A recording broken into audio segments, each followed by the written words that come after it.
ఆంధ్రప్రదేశ్లో ముఖ్యంగా రాయలసీమలో రైతుల పరిస్థితి, వ్యవసాయం పరిస్థితి చాలా దారుణంగా ఉంది. చంద్రబాబు నాయుడు గారు వచ్చిన ప్రతిసారి వ్యవసాయం మీద, అదేవిధంగా రైతుల మీద పగబట్టడానికి ఈయన వస్తాడేమో అనేటువంటి రీతిలో ఉంది. ఎందుకంటే నిన్నగాక మొన్న కడపలో మాట్లాడుతూ రైతాంగానికి ఇది చేస్తాను, ఉద్యమానికి ఇది చేస్తానని చెప్పాడు కదా. రైతుల పరిస్థితి ఎలా ఉంది? కళ్ళెదుటనే పులివెందుల్లో ఆయన అడుగుపెట్టిన రోజే ఒక రైతు ఆత్మహత్య చేసుకున్నాడు, చీనీ రైతు అనేటువంటిది ఎల్లో మీడియాలను ప్రధానంగా కడప జిల్లా ఎడిషన్లో ప్రచురించాయి. కానీ దాని గురించి కిమ్మనకుండా ఉన్నారు. రైతుల పరిస్థితి చూస్తే ఒక ఉదాహరణకి అరటి రాయలసీమలో ముఖ్యమైనటువంటి ప్రాంతాల్లో కడప, అనంతపురము, సత్యసాయి జిల్లాలలో, కర్నూలులో కొంత ప్రాంతం, నంద్యాల జిల్లాల్లో అరటి సాగు విస్తీర్ణంగా సాగు చేస్తూ ఉన్నారు. అరటి అనేటువంటిది గతంలో అత్యధిక లాభాలు పొందినటువంటి రైతులు ఈరోజు ఆ పంట చేతికి రావాలంటే దాదాపు 11 నెలలు పెడుతుంది. ఒక ఎకరాకి 1,00,000 రూపాయలు ఖర్చు పెడితే కానీ రైతుకి పంట చేతికి రాదు. అటువంటి పరిస్థితుల్లో ఈరోజు ధరలు పతనమయ్యి కొనేవాడు లేక చివరికి 1 కేజీకి రైతు కిలోకి 1 రూపాయి అమ్ముకుంటున్నాడు. 1 రూపాయికి కిలో అరటి పండ్లు అమ్ముకుంటున్నారు రైతులు, దళారీలు వచ్చి తీసుకెళ్తున్నారు.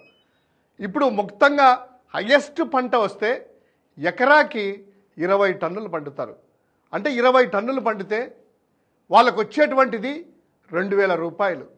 200 రూపాయలు కూలీలకు పోతే కేజీకి మొత్తం అంతా అమ్మేసిన తర్వాత వాళ్ళకు మిగిలేది రైతుకి ఎకరాకి 1,800 రూపాయలు.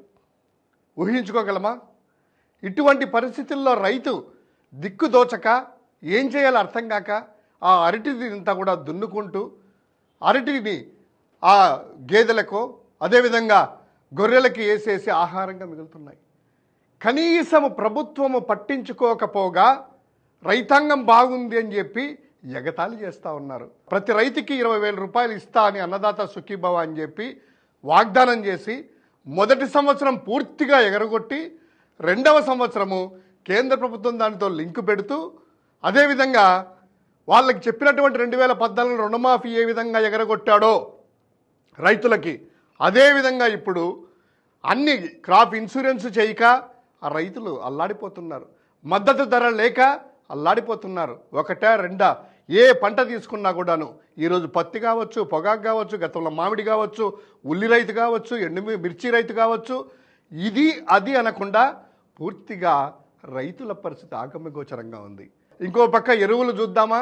కనీసం అంటే ఎరువులు రైతులకు కావాల్సినటువంటిది ఎంత ధరైనా పెట్టుకుంటామో, అప్పు చేసో పుస్తల తాడు అమ్ముకొని అనేటువంటి పరిస్థితుల్లో రైతు ఉంటే ఆ యొక్క ఎరువులు కూడాను దొరకక బ్లాక్ మార్కెట్లో అమ్మే పరిస్థితి మనము గత 2 నెలల నుంచి చూస్తున్నాం. యూరియా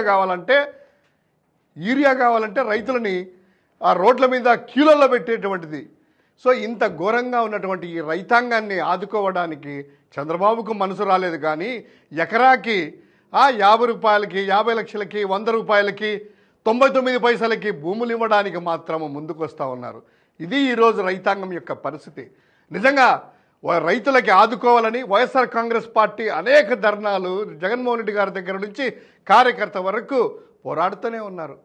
రైతు బాగుంటేనే రాష్ట్రం బాగుంటుంది, అన్నదాత బాగుండాలి, అన్నదాత కళలో ఆనందం చూడాలనేటువంటిది నాడు రాజశేఖర రెడ్డి గారు, నేడు జగన్మోహన్ రెడ్డి గారు చెప్పినటువంటి తూచా తప్పకుండా గతంలో వైఎస్ జగన్ గారు మంచి చేశారు.